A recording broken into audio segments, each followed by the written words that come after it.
জামাত এবং আওয়ামী লীগ তারেক রহমানকে শেষ করে দেওয়ার জন্য, দুনিয়া থেকে সরিয়ে দেওয়ার জন্য যত ধরনের পরিকল্পনা সেটা তারা করবে এবং করছে। জনাব মাননীয় প্রধানমন্ত্রী তারেক রহমানকে দৃষ্টি আকর্ষণ করছি এবং তারেক রহমানের আশপাশে যারা থাকেন তাদেরকেও বলছি, আপনাদেরকে আরও বেশি সতর্ক হতে হবে, আরও বেশি চৌকস হতে হবে। কেন?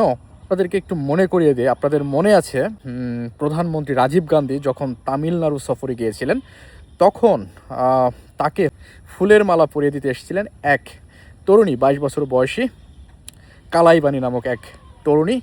তাকে যখন ফুলের মালা পরিয়ে দেয়, ফুলের মালা পরিয়ে দেওয়ার সাথে সাথে তিনি নিচের দিকে তাকিয়ে আত্মঘাতী বোমার সুইচ টিপেন, সাথে সাথে 14টি তাজা প্রাণ ঝরে যায়, প্রধানমন্ত্রী রাজীব গান্ধী সহ।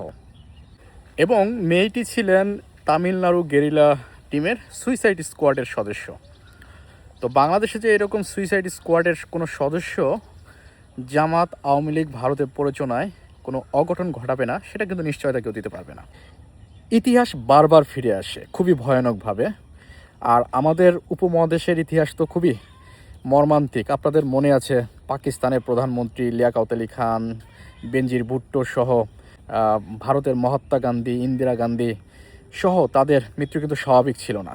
বর্তমানে বাংলাদেশে শহীদ জিয়াউর রহমানের চেয়ে তারেক রহমানের শত্রু কয়েক হাজার গুণ বেশি। তো এই বিষয়টা তারেক রহমানকে খুবই মাথায় নিতে হবে, ভাবতে হবে। কারণ তারেক রহমানের সাথে পুরো 18 কোটি মানুষের জীবন, 18 কোটি মানুষের ভাগ্য, 18 কোটি মানুষের পরিকল্পনা সেটি কিন্তু জড়িত রয়েছে।